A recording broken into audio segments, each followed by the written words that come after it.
I've worked as a housemaid for nearly 15 years.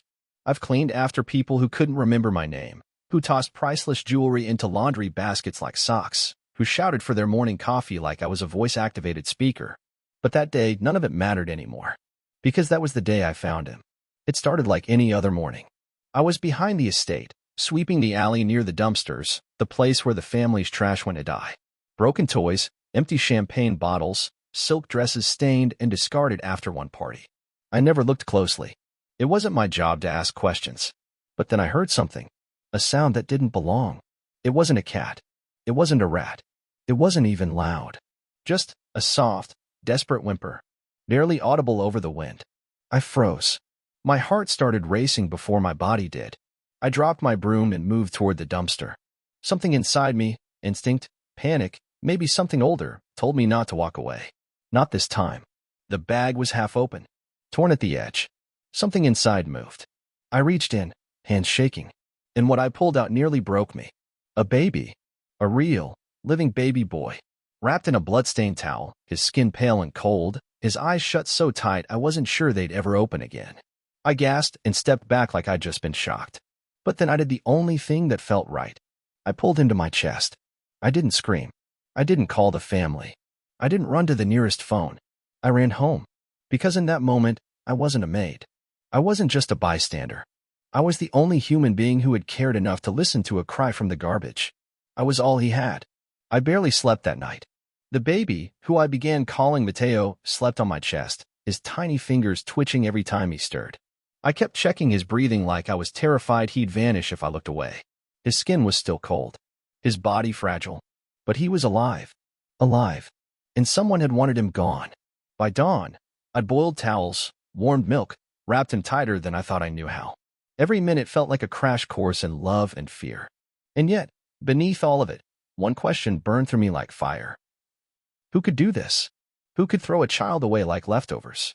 And then another, sharper question crept into my mind. Did this baby come from the house I worked in? I didn't want to believe it. But deep down, I already knew. The estate was a palace of perfection on the surface, marble floors, crystal chandeliers, wine cellars bigger than my apartment. But beneath all that, behind the closed doors and drawn curtains, there was coldness, secrets, and lately, whispers. I thought back. 2 weeks ago, I noticed the eldest daughter, Celeste, barely 19, miss a few dinners, her face pale, her walk stiff. I remembered her mother snapping at the chef to stop oversalting everything when no one else complained. I remembered the blood on a bathroom rag in the guest room, tucked deep in the laundry pile. I told myself it wasn't my business. But now, everything twisted into focus. There was no birth announcement, no nursery, no celebration, just a baby, left to die. I returned to work that morning with my heart thudding like a drum. I moved through the house like a ghost, watching everything, listening. And that's when I heard them. Celeste's mother, Madame Evelyn, speaking sharply to the driver in the hall. It's done. I don't want a word of this ever spoken again. Not to her. Not to anyone.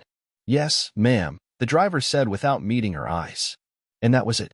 That was the confirmation I didn't want. Mateo was their secret. Their shame. Their problem erased. Except he wasn't gone. He was in my apartment. Alive, breathing, mine now. I walked out of the room holding a tray of tea I had no intention of delivering. My hands were cold.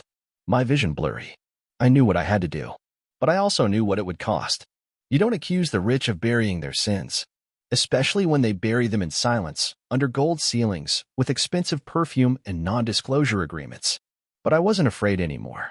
They threw away a baby, and I picked him up. Now let's see what happens when trash comes back to haunt the ones who left it. For the next few days, I played my role. The silent maid. The shadow in the halls. The woman who knew how to disappear into wallpaper and polished wood. But inside, I was unraveling.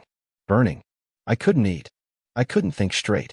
Every moment I wasn't at work, I was holding Mateo to my chest, breathing in the scent of his skin, swearing to him over and over that no one would ever hurt him again. But I knew that promises weren't enough. Not when the people who hurt him still smiled in designer suits and silk dresses. Not when they laughed in dining rooms filled with chandeliers and silence.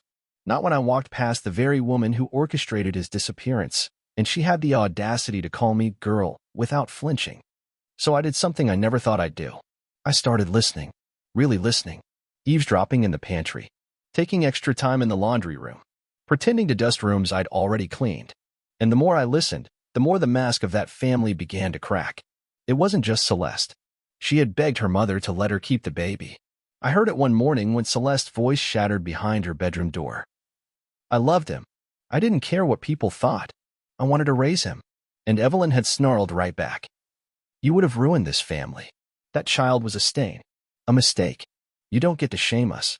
A mistake. That's what they called Mateo. But what they didn't know was that the mistake had been witnessed. By me. I began collecting everything. Quietly. Strategically. I took photos of the bloody towels they forgot to burn. I found a tiny bracelet in a laundry pocket, one Celeste must have hidden.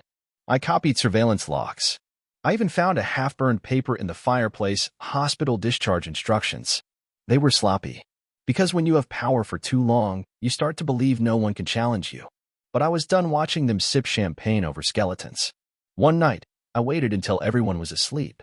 I walked past the guards, past the marble, past the portrait of Evelyn's husband with his smug, oil-painted smirk. And I went straight to a lawyer. I showed him everything. He stared at me for a long time. Then, slowly, he picked up the phone and said, "You're about to make some very powerful enemies, but also save a life." The lawsuit hit them like a thunderclap in a glass house. Subpoenas, investigators, news vans idling by the gates. For years they had lived above consequence, wrapped in privilege, cocooned in silence, protected by wealth. But now, the world was looking in, and they were scrambling. Madame Evelyn called it an orchestrated attack by a disgruntled servant. Celeste was pulled out of the public eye. Her social media vanished overnight. And the father, Evelyn's husband, a man who once bragged about donating millions to children's hospitals, had the nerve to release a statement claiming, "This is a tragic misunderstanding. We are heartbroken by the lies." Lies. That's what they called a baby in a trash bag. That's what they called a daughter forced into silence. That's what they called me, the maid who kept receipts. But they weren't ready for what came next. Because once the first whisper of truth escapes, it multiplies. An anonymous nurse came forward. She remembered Celeste in the hospital. Young. Alone. In tears. She remembered Evelyn signing the discharge forms, barely looking at the baby. Then came the driver. Nervous. Pale. But he testified. He admitted to seeing Evelyn carry something wrapped in towels to the dumpster that night. He had stayed quiet out of fear, but the guilt was eating him alive. And then, Celeste broke. It wasn't loud or dramatic. It was one quiet moment in front of the judge. She stood, trembling, clutching the bracelet I had saved, and said, "I didn't want him gone. I didn't throw him away. I didn't even know where they put him, until now." She looked at me. Tears rolled down her cheeks. And for the first time, she said his name. Mateo. The courtroom fell silent. That's when Evelyn lost her mask. She screamed, accused everyone of betrayal, called me a criminal, a liar, a parasite. But it didn't matter anymore. The truth was out. And truth doesn't need permission to destroy a legacy built on lies. The trial was over. Evelyn faced criminal charges, child endangerment, obstruction, falsification of medical records. Her influence could buy silence, but not amnesia.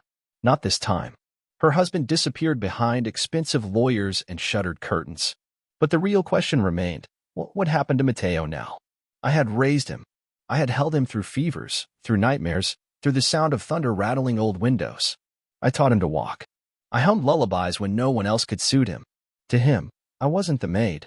I was mom. And yet, across the courtroom, sat Celeste. Pale, shaking, but awake now. Awake to what had been stolen from her. Her youth, her voice, her child. She stared at Mateo like she was seeing the sun for the first time after years underground. Her hands trembled in her lap. Her voice cracked when she said, "I want to be in his life. I want to know him. Please, let me try." The judge looked at me. His eyes were kind, but firm. "You are the only mother this boy has known, but you are not his only mother." And in that moment, I wasn't angry. I wasn't afraid. I looked down at Mateo sitting beside me, his little fingers curled around mine like roots. He smiled at me, the same smile that had carried me through loneliness, exhaustion, and fear. He was mine, in every way that mattered. But I also saw a woman across the room who had lost everything before she had the chance to fight for it. So I stood. I said, "She doesn't have to earn him in one day, but she can try, on our terms, his and mine." and the judge nodded. Mateo wouldn't be taken from me, but his life would grow larger, not smaller. We would write new chapters, carefully, together. Celeste cried, and for the first time, they weren't tears of guilt or loss or panic. They were the tears of someone finally allowed to begin. A year passed. Not quickly, not quietly, but honestly. Mateo learned to say mommy to two people and mean it differently, but fully, each time.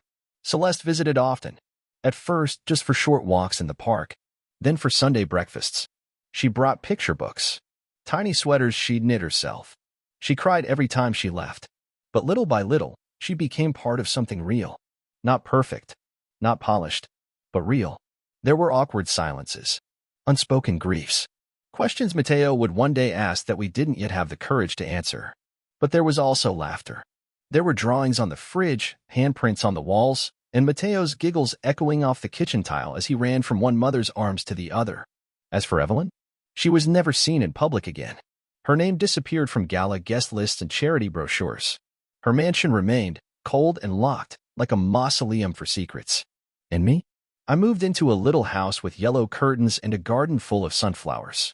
Mateo planted them with me, seeds in one hand, a toy dinosaur in the other. Sometimes I'd catch him watching the sky. I'd ask, "What are you thinking about?" And he'd smile and say, "Nothing. Just happy." And that was everything. Because this boy, this child they tried to erase, wasn't just a live dot. He was thriving, growing, loved. He was the proof that even the worst decisions don't get the final word. Not when love refuses to stay silent.